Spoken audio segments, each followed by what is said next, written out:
আপনার আজকে আপনাদের এখানে এই যে জাতীয় হ্যান্ডবল স্টেডিয়ামে আপনাদের যে জুলাই অভ্যুত্থান দিবস উপলক্ষে যে একটা কার্যক্রম হলো, এই কার্যক্রম সম্বন্ধে একটু বিস্তারিত একটু বলুন, আপনার পরিচয়টা আগে দিয়ে নিন।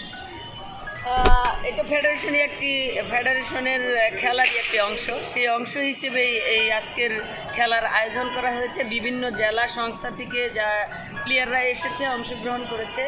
আমাদের পরবর্তী কার্যক্রম, আমাদের সাব গেমসের জন্য আমি এখান থেকে কিছু প্লেয়ার বাছাই করব, সেটা তারও অংশ। কতজন প্লেয়ার আপনার আন্ডারে আছে এখন? আমার আন্ডারে এখন 52 জন প্লেয়ার আছে। ছেলে কজন, মেয়ে কজন? মেয়ে আছে হলো 18 জন, আর বাকি ছেলে। এরা কি ম্যাক্সিমাম কোন টিম থেকে আসছে? এরা ম্যাক্সিমাম হলো যারা এখানে জাতীয় যে খেলাগুলো হয়, সার্ভিসেস খেলাগুলো হয়, যারা সিলভার মেডেল, স্বর্ণপদক, রূপপদক এবং ব্রাহ্ম, সিলভার, আনসার, বিজিবি এবং সিভিল। আমি যেটা করেছি এবার নতুন করে এখানে সিভিলদের ইনক্লুড করেছি। যেমন আপনার ইয়ুথ গেমসে দুজন যাবে, তার দুজনই হলো সিভিল এবং জেলা পর্যায়ে থেকে এসেছেন। একজন আছে অর্পিতা বিশ্বাস, নড়াইল জেলা ক্রীড়া সংস্থা, আরেকজন হলো আপনার মোহনা খাতুন, সে খুলনা জেলা ক্রীড়া সংস্থা। এভাবেই তৃণমূল থেকে প্লেয়ার দিয়ে আমরা নতুন করে শুরু করতে চাই। তো এই যে আপনি যে দায়িত্বটা পেয়েছেন, সেই দায়িত্ব পালনের পর থেকে আপনি কোনো প্রতিবন্ধকতা বা কোনো সীমাবদ্ধতার সম্মুখীন হচ্ছেন কিনা, থাকলে সেগুলো কি, সেগুলো থেকে উত্তরণের উপায় কি, এই বিষয়ে যদি একটু বলতেন। আমি যে প্রতিবন্ধকতার সম্মুখীন হচ্ছি তার একমাত্র সমাধান বাংলাদেশ গভর্নমেন্ট দিতে পারে। যেমন আমি আজকে হ্যান্ডবল স্টেডিয়ামে দাঁড়িয়ে কুস্তি খেলছি, রেসলিং খেলছি, এটা আমার কাম্য না। আমি একজন জাতীয় দলের প্লেয়ার ছিলাম, আমি জাতীয় আন্তর্জাতিক পর্যায়ে পদক জিতেছি দেশের জন্যে, এবং যারা আমার সাথে ক্যাম্পে আছে প্রত্যেকেই দেশের জন্য পদক জেতার জন্যে নিজের যতটুকু পরিশ্রম করে যাচ্ছে। কিন্তু সেই পরিশ্রম তখনই সার্থকতা পাবে নিজেদের একটা স্টেডিয়াম থাকে, ভবিষ্যতে প্লেয়ার আসবে এবং তারা দেশের জন্য খেলবে। আমি চাই, বাংলাদেশ সরকারের কাছে চাইব, যেমন অন্যান্য ফেডারেশনের মতো আপনার সব ফেডারেশনের আলাদা একটি ভেন্যু আছে, তো আমাদেরও এমন একটি ভেন্যু স্টেডিয়াম করে দেওয়া হোক, যেখানে সারা বছর প্লেয়াররা থেকে প্র্যাকটিস করবে এবং দেশের জন্যে পদক জিতবে। আজকে আপনি যেখানকার টুর্নামেন্ট করছেন, যারা কুমিল্লা থেকে আসছে তারা একটা গোল্ড মেডেল জিতেছে, সেই গোল্ড মেডেল নিয়ে তারা কুমিল্লায় ফিরে যাবে। এতে করে তার প্রতিভা ধ্বংস হয়ে যাচ্ছে। সে আবার কবে আপনার খেলা হবে, জুনিয়র বা সিনিয়র ন্যাশনাল খেলা হবে, তখন আসার সুযোগ পাবে। আমি সেটা চাই না। আমি চাইব সব প্লেয়ার যেন, যারা পড়ালেখা করে তাদের পড়ালেখার ব্যবস্থা থাকবে এবং থাকার ব্যবস্থা থাকবে, যেন সকালে রাতে ঘুমাতে যাচ্ছে তার আগে সে 1 ঘন্টা নিজের ইভেন্ট জ্বালাই করতে পারে, প্র্যাকটিস করতে পারে, বিকেলে সে সেম করতে পারে। এইটা যদি হয় তাহলে আপনার রেসলিং না, বাংলাদেশের ক্রীড়াঙ্গনের চেহারাই পরিবর্তন হয়ে যায়।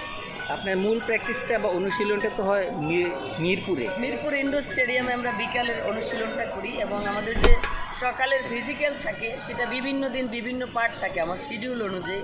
যেমন আপনার সপ্তাহে একদিন আছে সুইমিং, জিম, তারপর আছে শর্ট রান আছে, লং রান আছে, এবং পার্ট ট্রেনিং শিডিউলগুলো। আর সুইমিংটা করেন কোথায়? সুইমিং করি আমরা আপনার মিরপুর যে স্টেডিয়ামটা আছে, আপনার নজরুল ইসলাম সুইমিং কমপ্লেক্সে, ওইখানে আমরা হলো সুইমিংটা করি।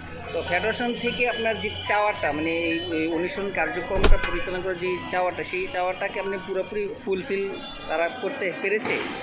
ফেডারেশন থেকে আমার চাওয়াটা হলো যে বিগত আমলে যারা কর্মকর্তা ছিলেন তাদের আসলে কার্যক্রম কতটুকু ছিল আমি প্লেয়ার থাকা অবস্থায় দেখি নাই যে কখনো স্টেডিয়াম নিয়ে তারা কোনো কথা বলেছে। তো আমি মনে করব নতুন যে কমিটি দায়িত্ব পেয়েছে, সাধারণ সম্পাদক আছেন জনাব মেজবাউদ্দিন আজাদ, তার কাছে প্রত্যাশা থাকবে সে যেন সব কিছুর সব স্বার্থ ত্যাগ করে দেশের স্বার্থে, প্লেয়ারদের স্বার্থে, মন্ত্রণালয়ের সাথে যেন আপনার যোগাযোগটা রক্ষা করে প্লেয়ারদের জন্য একটি স্টেডিয়াম তৈরি করতে পারে, এটাই আমার চাওয়া। আর প্লেয়ারদের যে ডায়েটের যে সিস্টেমটা আছে, এটা পরিপূর্ণভাবেই প্লেয়াররা পাচ্ছে। আমি কোচ হিসেবে 24 ঘন্টা তাদের সাথেই থাকছি। আমি যখন মেডে থাকছি, প্র্যাকটিস করাচ্ছি, তখন আমি তাদের কোচ।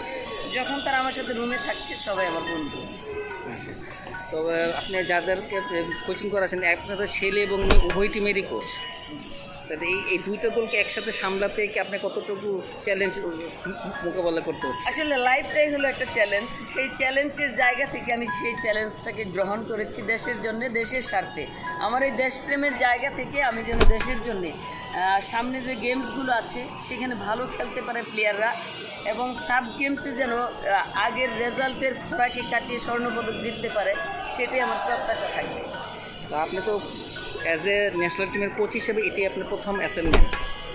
আপনার কাছে কেমন লাগছে বিষয়টা, কতটুকু উপভোগ করছেন বা কতটুকু আপনার কাছে চ্যালেঞ্জ মনে হচ্ছে এই বিষয়গুলো? এটা আমার কাছে যতটা চ্যালেঞ্জিং ততটা উপভোগ্য, কারণ যারা এখানে প্লেয়ার হিসেবে আছে তার 10 থেকে 12 জন আমার সাথেই, তারা একই সাথে, তাদের সাথে আমি সাব গেমস খেলেছি, কমনওয়েলথ খেলেছি, এশিয়ান খেলেছি, এবং আমি এখন তাদের কোচ। এটা দেখতে যে আমার মনে হচ্ছে যে বুয়েটের জামিলুর রাজা চৌধুরী, তিনি যখন আপনার বুয়েট থেকে পাস করে বের হলেন, তারপরের দিন সে বুয়েটের টিচার হয়েছিলেন, এবং ক্লাসে যে দেখলেন যে কেউ তার কলিগ, কেউ তার জুনিয়র, কেউ তার সিনিয়র, এবং সে বুয়েটের টিচার হয়েছিলেন। বিষয়টা তখন অনেকটা আমার জিনিসটা ওইরকমই মনে হয়েছে, এবং এটা খুবই উপভোগ্য। যেমন আর্জেন্টিনার মেসির সাথে কিন্তু অনেক প্লেয়ার কিন্তু ন্যাশনাল টিমে বা ক্লাব টিমে খেলেছে, অনেক অতীতে খেলেছে, এখন কিন্তু অনেকে মেসির কোচ। বিষয়টা আপনার কাছে কি ওইরকম মনে হয়? এইরকম পর্যায়ে আমি তো বললাম, একটা এক্সাম্পল দিলাম, আসলে এটা খুবই উপভোগ্য। কিন্তু তার মানে এই না যে তারা আমার কমান্ড ফলো করে না, তারা আমার সব ধরনের কমান্ড ফলো করে। জি। আচ্ছা, আরেকটা প্রশ্ন, যে পুরুষ এবং নারী টিমের যে আপনি প্রশিক্ষণ দিচ্ছেন, এই টিমটা কি এসএ গেমসের আগে কি আরও কাটছাট হবে? অবশ্যই কাটতে হবে। এখানে 32 জন প্লেয়ার আছে শুধু এসএ গেমসের জন্য, সেখানে 7 জন ছেলে 7 জন মেয়ে যাবে। এই 32-এর সাথে ফেডারেশনের কর্মকর্তার সাথে আমার কথা হয়েছে। এখান থেকে মানে আজকে যারা খেলে গেলো, এখান থেকে আমি 2টা ছেলে 4টা ছেলে পেয়েছি, তাদেরকে আমি ইন করবো, 2টা মেয়ে পেয়েছি, তাদেরকে ইন করাবো। মোটামুটি আমার প্ল্যান আছে এখানে এসএ গেমসের যারা ক্যাম্পে আছে, এই ক্রীড়া পরিষদ থেকে যে বাজেটটা পাওয়া যাচ্ছে, সেই বাজেটের বাইরেও ফেডারেশন থেকে একটা বাজেট তৈরি করে আমরা যেন আরও 10 জন ইনক্লুড করতে পারি। সেই 32 আর 10 42 থেকে বাছাই করবো আমি 7-14 জন। আপনার এসএ গেমস আপনার পুরুষ এবং নারী টিমের ক্ষেত্রে আপনার লক্ষ্যটা কি থাকবে, কোন মেডেলটা আপনি জিততে চান? এসএ গেমসে আমার লক্ষ্য একটাই, স্বর্ণপদক জেতা। আমার কিছু ছেলে আছে তারা খুবই ট্যালেন্ট, কিছু মেয়ে আছে তারা খুবই ট্যালেন্ট। হ্যাঁ, তাদেরকে যদি আমি পরিপূর্ণভাবে সুস্থভাবে ট্রেনিং করাতে পারি, তারা স্বর্ণপদক জিতবে বলে আমি প্রত্যাশা করি। আচ্ছা, ধন্যবাদ শিরিন সুলতানা আমাকে সময় দেওয়ার জন্য। ধন্যবাদ।